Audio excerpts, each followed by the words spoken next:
Vamos continuar falando da escalada dessa guerra comercial provocada pelo tarifaço dos Estados Unidos, porque agora eu vou conversar com Ana Amélia Lemos, a nossa jornalista, comentarista aqui do canal, ex-senadora. A gente está vendo agora, né, que o prazo dado por Donald Trump aos chineses venceu, ou seja, uma tarifa a mais, total 104%. Como é que fica o mundo, né, Ana, nesse comércio, nessa guerra, nessa escalada da guerra comercial e os produtos brasileiros? Boa tarde. Boa tarde, Simone, aos nossos telespectadores. Olha, Simone, esta guerra está longe de terminar.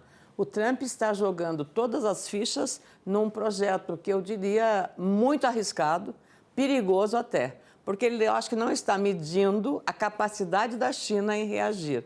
Que até saiu na capa da revista The Economist, uma das mais importantes do mundo na área econômica, que é exatamente o Trump com um boné, em vez de estar escrito Make America Great Again, está escrito Make China Great Again, ou seja, ela já é grande a China e ele vai fazer a China maior ainda, porque ele vai despertar o líder chinês Xi Jinping, o nacionalismo chinês que já é forte, mais forte ainda. E a disposição desse exército de milhões e milhões de pessoas, mais de 1 bilhão de habitantes, vai reagir com o que tem de melhor. A capacidade de produzir rápido e barato, e não só na capacidade relacionada ao comércio, a produtos e serviços, mas também na capacidade de defesa.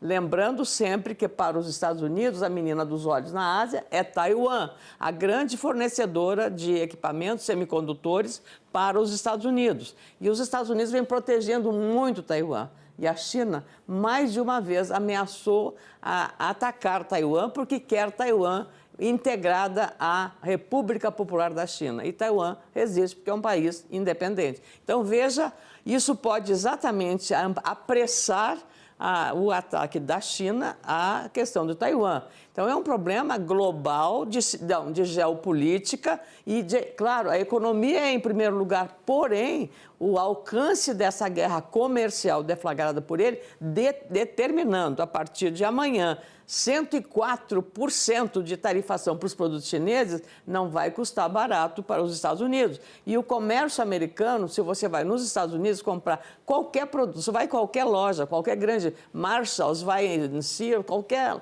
loja grande nos Estados Unidos, você vai encontrar, sobretudo confecções, calçados também, não são fabricados nos Estados Unidos, tudo vem da Ásia, Singapura, China, Vietnã, Taiwan, tudo que é lugar da Ásia. Então, como vai ficar o cidadão americano que consome esses produtos a preço muito barato? As grandes marcas produzem nesses países e essa guerra comercial está se refletindo aonde? Na Bolsa de Valores, que é o lugar mais sensível, e está uma oscilação desde a semana passada, nos últimos 2 dias, uma oscilação despencando todas as bolsas internacionais, como efeito dessa guerra comercial que o Trump está declarando. Então, é uma guerra que ele não, eu acho que não mediu bem.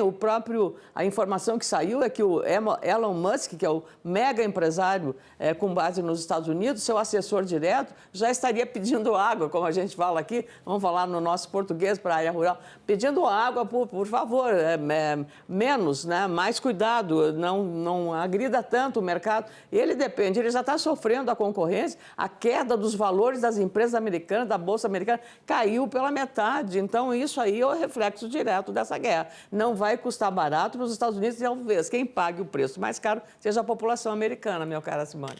É verdade, está despertando aí o dragão chinês, não é? A gente está vendo exatamente. aí, retaliação da retaliação, né, Ana? A gente está vendo agora os Estados Unidos aplicando, elevando, subindo o sarrafo. Não. A gente vai ver agora a China Ele está imaginando que o chinês vai ficar quietinho, o dragão chinês vai ficar quietinho. Esse não, os dentes já apareceram. Pois é, a gente está vendo isso. E as consequências para o Brasil já, Ana, porque durante o encontro internacional da indústria e construção, que aconteceu hoje, não é? O presidente Lula, ele falou, então, sobre as decisões que estão sendo tomadas pelo presidente norte-americano Donald Trump, né? O presidente Lula reforçou que não acredita que isso possa dar certo. Vamos ver. O comportamento do presidente Trump nos Estados Unidos, eu não sei o que vocês pensam, mas eu acho que não vai dar certo. Não vai dar certo. Ninguém pega um transatlântico daquele carregado, e muito carregado, e faz as coisas que estão acontecendo lá. Ninguém brinca de que o mundo não existe com quase 200 países. Ninguém esquece que todos os países querem ter soberania e querem estabelecer um processo de harmonia. Afinal de contas, a coisa mais importante hoje é o multilateralismo. Quantos anos vocês passaram ouvindo que era preciso defender o livre comércio? Quantos anos vocês ouviram passar dizendo que era preciso ter globalização, que era preciso combater o protecionismo? Desde os anos 80, quando Thatcher na Inglaterra e Reagan nos Estados Unidos assumiram o governo. E de repente o mundo tem um cavalo de pau, em que o cidadão sozinho acha que ele é capaz de ditar regras para tudo que vai acontecer no mundo. Eu tenho em dizer para vocês que pode não dar certo. E por isso é importante que nós, brasileiros, mantenhamos o equilíbrio para que a gente tome decisão com base nas nossas realidades, para que a gente defina o projeto de país que a gente quer e a gente possa colocar ele em prática. Ana, o presidente Lula reforçando a importância do protecionismo, dizendo que uma só pessoa, né, um só homem, né, um presidente dando esse cavalo de pau no mundo, né, na geopolítica, no mundo comercial. Como é que você avalia essa fala do presidente? Olha, ele está falando não só do ponto de vista econômico, comercial, mas também do ponto de vista ideológico, né? Porque a questão que ele enxerga aí um movimento para a direita, né? Para a direita liderada pelo Trump, impactando em vários países que já estão na mão da direita, como é o caso da Itália, como é o caso da Argentina, como é o caso da Turquia e de outros países que estão seguindo o mesmo caminho. Na Alemanha também quase houve uma incursão para isso, e é exatamente esse, digamos, a abordagem política do presidente da República, Lula. Porém, o governo brasileiro está tendo aquilo que deve se ter. Neste momento, não vamos nos meter em briga de cachorro grande. Desculpa a expressão, mas é uma expressão popular que se fala. Não vamos nos meter numa briga dele com a China, que são os grandes e maiores países do ponto de vista econômico e também do ponto de vista de defesa. E aí, você não se mete nisso. Essa briga, o resultado dela é que vai impactar não só nos Estados Unidos, mas também na periferia. É muito importante a posição do governo brasileiro, liderado pelo vice-presidente e ministro do Desenvolvimento, Indústria e Comércio, e também do Itamaraty, no sentido de uma posição de cautela e de expectativa, ou seja, aguardar os acontecimentos. Não adianta agora nós chegarmos aí a tentar entrar nessa guerra que não é nossa. Foi declarado por eles aplicaram uma taxa para o Brasil média, que é igual à do Chile, que é igual à da Colômbia, que é igual à da Argentina, 10%, na média da balança comercial. Então, isso já é para... Bom, vamos aguardar o que vai acontecer, porque essa vai refletir sobre todo mundo e vai refletir mais ainda sobre a economia interna americana. E quando chegar nisso no bolso do americano médio e o americano que decide, que vota, aí a coisa vai ficar realmente complicada para quem? Para o presidente de plantão. O que surpreende também, Simone, é que os republicanos sempre foram muito mais liberais em comércio do que o democrata. E tanto que aqui os nossos exportadores, eu lembro na década, 20 anos atrás, eles diziam, para nós é muito melhor um candidato republicano, porque eles são mais liberais no comércio, então aumenta a nossa exportação. O que pode acontecer agora é uma situação difícil, porque os Estados Unidos pode ser a abertura do mercado, mandar para lá por 10% para exportar calçado, mas a China vai se aproveitar disso e vai, eu diria, inundar a toda a América Latina com produtos chineses. E aí nós temos aquela concorrência da indústria brasileira que não tem a proteção que tem outros países, como os Estados Unidos, a França e outros países, a própria China também. Então nós vamos viver aí momentos ainda de turbulência, mas acho que se o Brasil tiver cautela, o que o vice-presidente está defendendo, e o Itamaraty não fazer retaliação, é fazer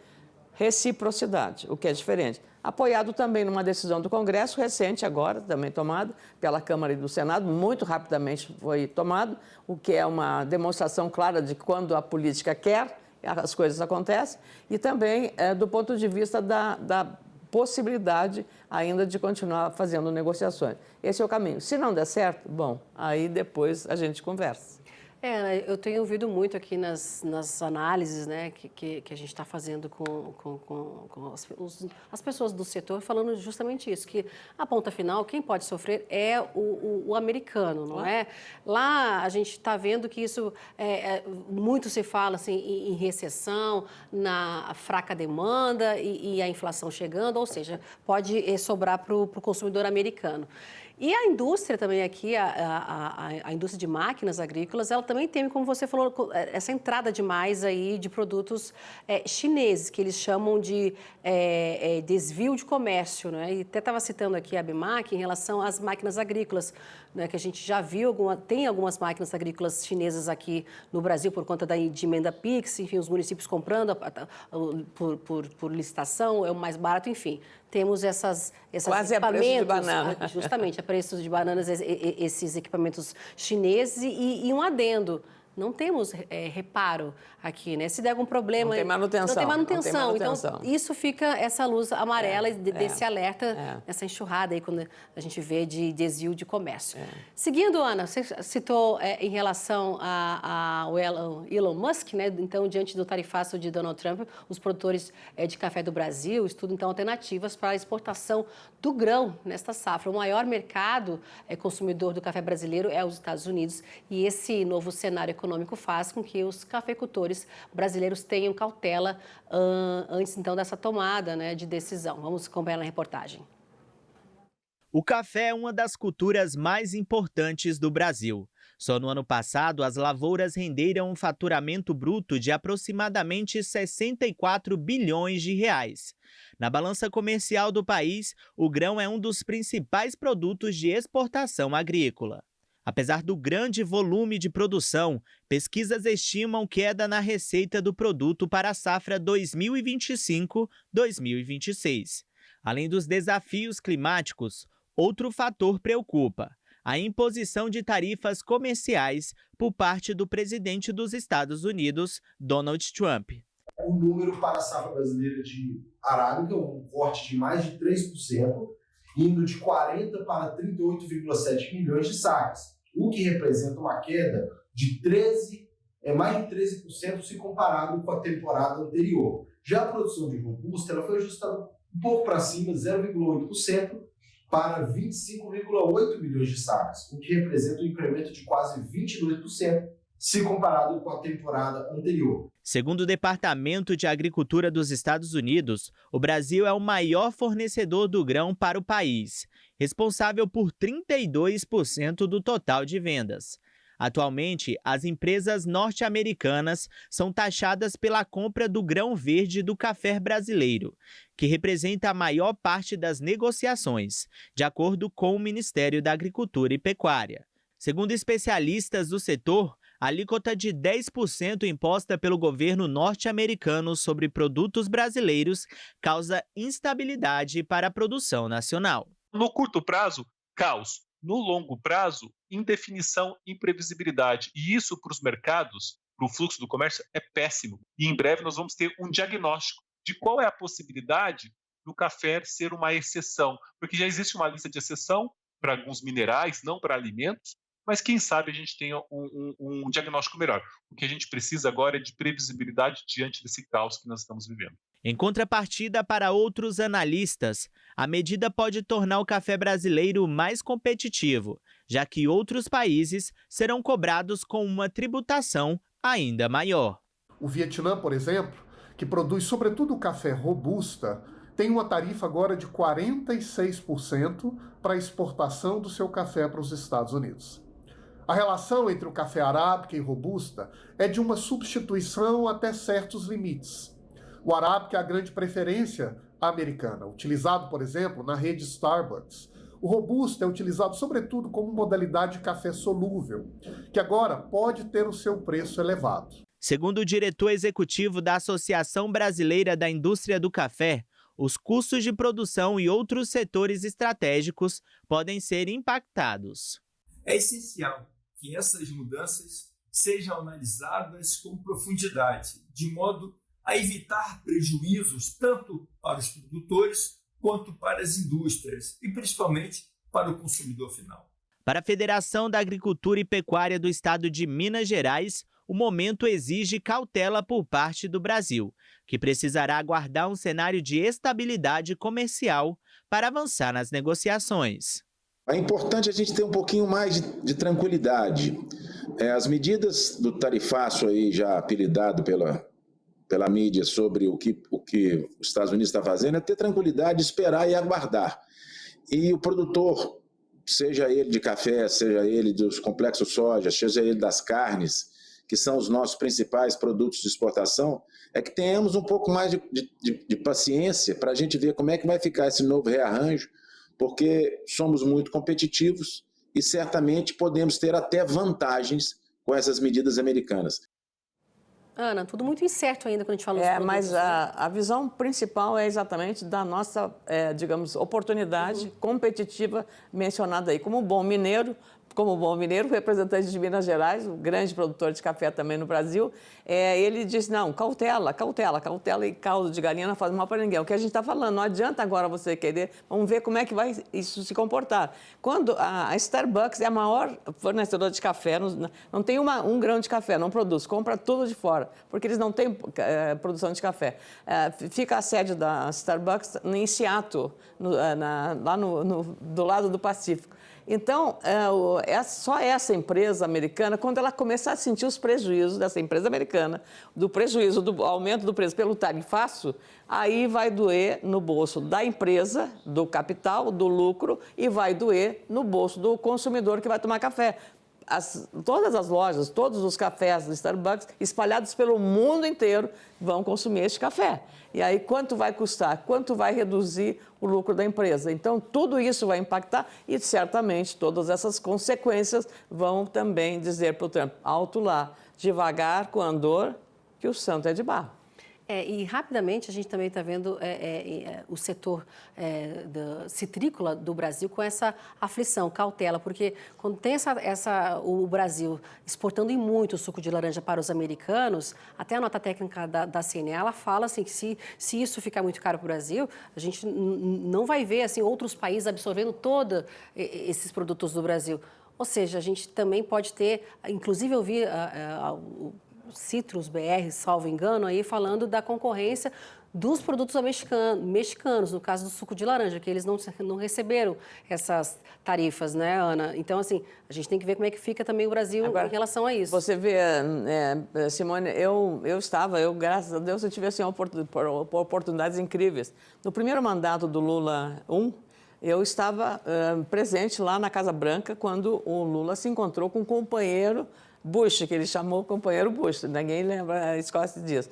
E lembro que ele estava com a estrelinha do PT e a gente até mencionou. Naquela época eu escrevi um artigo dizendo o seguinte, amigos, negócios à parte. Naquele momento, o suco de laranja era o grande nó da questão, um contencioso comercial do Brasil com os Estados Unidos, porque o Brasil era o maior fornecedor. O estado produtor de laranja nos Estados Unidos é a Califórnia, tanto que ele é o símbolo, a Flórida, é o sul, onde há clima mais quente. Aí o símbolo da Flórida é uma laranja. E acabou, eles pararam de produzir para comprar de mercados mais baratos. O México é um deles, mas o Brasil é o maior fornecedor ainda. E o Brasil cresceu na produção de cítricos com vistas a esse mercado consumidor americano, que tem no suco de laranja um dos mais importantes de consumo. Então, tudo isso pesa na avaliação final. E cautela nesse ponto, que é o que a Alckmin está defendendo, vamos lá com calma, vamos fazer reciprocidade, vamos negociar, buscar sempre o diálogo. Eu acho que, enquanto for perseguido esse caminho, você evita de criar um atrito maior e você não tem os instrumentos para disputar com uma economia como a americana e também muito menos quanto a chinesa. Tá certo, Ana. Seguimos acompanhando essa trajetória desse tarifaço. Ana Amélia. Espero só que aquilo que a gente falou antes, que o Elon Musk consiga convencer o seu amigo Trump de que manere, porque eles vão acabar pagando, eles vão pagar mais cara essa conta que ele está criando, essa guerra comercial. Tá certo. Vamos ouvir agora aqui em relação ao Elon Musk. Ana, muito obrigada. Obrigada pela participação até quinta-feira. Até quinta.